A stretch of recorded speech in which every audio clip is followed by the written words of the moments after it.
ಶುಭೋದಯ. ಪುನರುತ್ಥಾನವು ದೇಹದ ಪರಿವರ್ತನೆಯಾಗಿ. ಫಿಲಿಪ್ಪಿ ಪತ್ರಿಕೆ 3ನೇ ಅಧ್ಯಾಯ 21ನೇ ವಚನ. ಆತನು ಎಲ್ಲವನ್ನೂ ತನಗೆ ಅಧೀನ ಮಾಡಿಕೊಳ್ಳಲಾಗುವ ಪರಾಕ್ರಮವನ್ನು ಸಾಧಿಸಿ ದೀನಾವಸ್ಥೆಯುಳ್ಳ ನಮ್ಮ ದೇಹವನ್ನು ರೂಪಾಂತರಪಡಿಸಿ ಪ್ರಭಾವವುಳ್ಳ ತನ್ನ ದೇಹದ ಸಾರೂಪ್ಯವಾಗುವಂತೆ ಮಾಡುವನು. ಈ ವಾಕ್ಯದಲ್ಲಿ ಪೌಲನು ನೀಡುವ ದೃಷ್ಟಿ ಪುನರುತ್ಥಾನದ ಬಗ್ಗೆ ಆಳವಾದಂತಹ ದೇಹಾಧಾರಿತ ಅರ್ಥವನ್ನ ನಮಗೆ ನೀಡುತ್ತದೆ. ನಮ್ಮ ದೇಹವನ್ನ ರೂಪಾಂತರಪಡಿಸಿ ಅಂದ್ರೆ ಏನು? ದೀನಾವಸ್ಥೆಯುಳ್ಳ ನಮ್ಮ ದೇಹವನ್ನ ರೂಪಾಂತರಪಡಿಸಿ ಅಂದ್ರೆ ಅವಮಾನಕರವಾದಂತಹ ದೇಹವನ್ನ ತನ್ನ ಮಹಿಮೆಯ ದೇಹಕ್ಕೆ ಹೊಂದುವಂತೆ ಪರಿವರ್ತಿಸುತ್ತಾನೆ ಅನ್ನುವಂತಹ ವಾಕ್ಯ ಇಲ್ಲಿ ಪ್ರತಿಬಿಂಬಿಸುತ್ತಲಿದೆ. ಈ ವಾಕ್ಯವು ಒಂದು ರೀತಿಯಲ್ಲಿ ಒಂದು ಮಹತ್ವವನ್ನು ಹೊಂದಿರುತ್ತದೆ. ಇದು ರಕ್ಷಣೆಯು ದೇಹದಿಂದ ಪಾರಾಗುವಿಕೆಯಲ್ಲ, ದೇಹದ ಪರಿವರ್ತನೆಯಾಗಿದೆ ಎಂದು ದೃಢಪಡಿಸುತ್ತದೆ. ದೇಹವನ್ನ ತಿರಸ್ಕರಿಸುವುದಿಲ್ಲ, ಅದು ವಿಮೋಚಿಸಲಾಗ್ತದೆ ಎಂಬುದಾಗಿ ನಮಗೆ ತೋರಿಸಿಕೊಡ್ತದೆ. ಮಾನವ ಜೀವನದಲ್ಲಿ ದೇಹದೊಂದಿಗೆ ಇರುವಂತಹ ಸಂಬಂಧ ಬಹಳಷ್ಟು ಬಾರಿ ಅಸಮಾಧಾನಕರವಾಗಿ ನಮಗೆ ಕಾಣಸಿಗುತ್ತದೆ ಅಥವಾ ಕಂಡು ಬರ್ತದೆ. ದೇಹವು ಮಿತಿಗಳ ಸ್ಥಳವಾಗಿದೆ.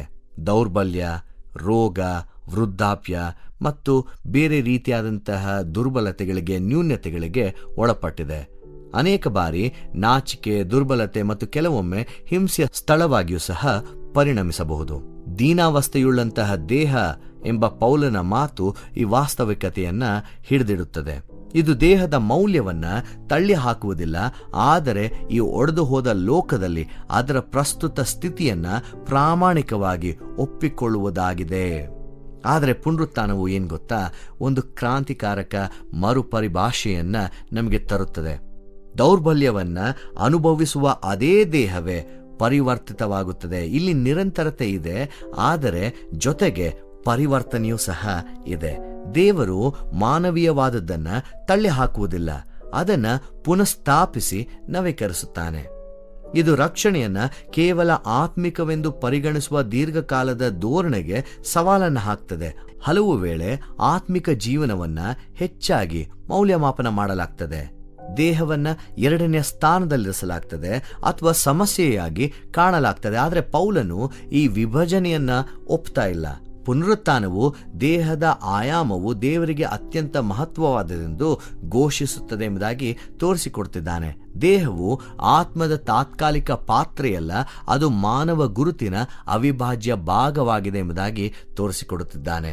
ಈ ಪರಿವರ್ತನೆಯ ಅರ್ಥವೇನು? ಅಲ್ಲಿಗೆ ದೌರ್ಬಲ್ಯವು ಶಕ್ತಿಗೆ ಮಾರ್ಪಡುತ್ತದೆ, ಕ್ಷಯವು ಅಕ್ಷಯತೆಗೆ ಮಾರ್ಪಡುತ್ತದೆ, ಮಿತಿಗಳು ಪೂರ್ಣತೆಗೆ ಮಾರ್ಪಡುತ್ತದೆ. ದೇಹವು ಇನ್ನು ಮುಂದೆ ತನ್ನನ್ನು ನಿರ್ಬಂಧಿಸುವ ಮಿತಿಗಳಲ್ಲಿ ಬಂಧಿತವಾಗಿರುವುದಿಲ್ಲ, ಆದರೆ ಅದು ಇನ್ನು ಮಾನವೀಯವಾಗಿಯೇ ಇರುತ್ತದೆ. ಬಾಳಿದ ಜೀವನದೊಂದಿಗೆ ಸಂಬಂಧವನ್ನ ಕಾಪಾಡಿಕೊಂಡಿರುತ್ತದೆ. ಈ ನಿರಂತರತೆ ಬಹಳ ಮುಖ್ಯ. ಇದು ನಮ್ಮ ಇಂದಿನ ಜೀವನ ದೇಹದ ಅನುಭವಗಳು ಸೇರಿ ಅರ್ಥಹೀನವಲ್ಲ ಎಂದು ದೃಢಪಡಿಸುತ್ತದೆ. ನಾವು ದೇಹದಲ್ಲಿ ಮಾಡುವುದೆಲ್ಲ ಮಹತ್ವವಾಗಿದೆ. ನಮ್ಮ ಸಂಬಂಧಗಳು, ನಡೆಗಳು ಮತ್ತು ನೋವುಗಳು ದೇವರ ವಿಮೋಚನೆಯ ಕಾರ್ಯದಲ್ಲಿ ಸೇರಿಸಿಕೊಳ್ಳಲ್ಪಡುತ್ತದೆ. ಪುನರುತ್ಥಾನವು ದೇಹದ ಕಥೆಯನ್ನ ನಿರಾಕರಿಸುವುದಿಲ್ಲ, ಅದನ್ನ ಪೂರ್ಣಗೊಳಿಸುತ್ತದೆ. ಇದರ ಜೊತೆಗೆ ದೇಹದ ಪರಿವರ್ತನೆ ಕ್ರಿಸ್ತನ ಶಕ್ತಿಯನ್ನ ತೋರಿಸುತ್ತದೆ. ಎಲ್ಲವನ್ನ ತನ್ನ ಅಧೀನಕ್ಕೆ ತರಬಲ್ಲ ಶಕ್ತಿಯಿಂದ ಈ ಬದಲಾವಣೆ ಸಂಭವಿಸುವಂತದ್ದಾಗಿರ್ತದೆ ಎಂಬುದಾಗಿ ಪೌಲನು ಇಲ್ಲಿ ಹೇಳುತ್ತಿದ್ದಾನೆ. ಪುನರುತ್ಥಾನವು ಮಾನವ ಸಾಧನೆಯಲ್ಲ, ಅದು ದೈವಿಕ ಕ್ರಿಯೆ. ಈ ಲೋಕವನ್ನ, ಈ ಒಂದು ಸೃಷ್ಟಿಯನ್ನ ತಾಳುವ ಅದೇ ಶಕ್ತಿ ದೇಹದ ವಿಮೋಚನೆಯಲ್ಲಿ ಕಾರ್ಯನಿರ್ವಹಿಸುತ್ತಿದೆ. ಇದು ಭರವಸೆಯ ಖಚಿತತೆಯನ್ನು ನಮಗೆ ಸೂಚಿಸಿ ಕೊಡುತ್ತಲಿದೆ. ಅದು ಮಾನವ ಶಕ್ತಿಯ ಮೇಲೆ ಅಲ್ಲ, ದೇವರ ನಿಷ್ಠೆಯ ಮೇಲೆ ಆಧಾರವಾಗಿದೆ ಎಂಬುದಾಗಿ ನಮಗೆ ತೋರಿಸಿಕೊಡ್ತದೆ. ದೇಹವನ್ನ ಅತಿಯಾಗಿ ಮಹಿಮೆ ಪಡಿಸುವ ಅಥವಾ ಸಂಪೂರ್ಣವಾಗಿ ತಳ್ಳಿ ಹಾಕುವಂತಹ ಜಗತ್ತಿನಲ್ಲಿ ಈ ಫಿಲಿಪ್ಪಿ ಪತ್ರಿಕೆ 3ನೇ ಅಧ್ಯಾಯ 21ನೇ ವಚನ ಸಮತೋಲನಯುತ ಮತ್ತು ನಿರೀಕ್ಷೆಯಿಂದ ಕೂಡಿದ ದೃಷ್ಟಿಯನ್ನ ನಮಗೆ ಮುಂದೆ ಇಡ್ತಾ ಇದೆ. ಅದು ದೇಹದ ಇಂದಿನ ವಾಸ್ತವಿಕತೆಯನ್ನ ಒಪ್ಪಿಕೊಂಡು ಅದರ ಭವಿಷ್ಯದ ಪರಿವರ್ತನೆಯನ್ನ ನಮಗೆ ತೋರಿಸಿಕೊಡ್ತದೆ. ನಮ್ಮ ದೈಹಿಕ ಅಸ್ತಿತ್ವವನ್ನ ಈಗ ಅರ್ಥಪೂರ್ಣವಾಗಿದ್ದು ಮುಂದಿನಲ್ಲಿ ನವೀಕರಣಕ್ಕೆ ಗುರಿಯಾಗುತ್ತದೆ ಎಂಬ ಅರಿವಿನಿಂದ ಬದುಕಲು ಕರೆಯುತ್ತಲಿದೆ. ಪುನರುತ್ಥಾನವು ಒಂದು ಗಾಢವಾದಂಥ ಸತ್ಯವನ್ನ ನಮಗೆ ಘೋಷಿಸಿ ನಮ್ಮ ಮುಂದೆ ಇಡುತ್ತಲಿದೆ.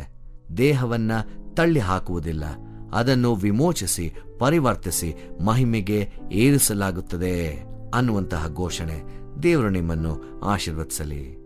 ಈ ಕಾರ್ಯಕ್ರಮದ ಬಗ್ಗೆ ನಿಮ್ಮ ಅಭಿಪ್ರಾಯ, ಸಲಹೆಗಳು ಹಾಗೂ ಯಾವುದೇ ಪ್ರಾರ್ಥನಾ ಮನವಿಗಳಿದ್ದಲ್ಲಿ ನಮ್ಮ ದೂರವಾಣಿ ಸಂಖ್ಯೆಗೆ ನೀವು ಕರೆ ಮಾಡಬಹುದು. ನಮ್ಮ ದೂರವಾಣಿ ಸಂಖ್ಯೆ 9902606453. ನಿಮ್ಮ ಅಭಿಪ್ರಾಯಗಳನ್ನು ಇಮೇಲ್ ಮೂಲಕವೂ ನಮಗೆ ತಿಳಿಸಬಹುದು.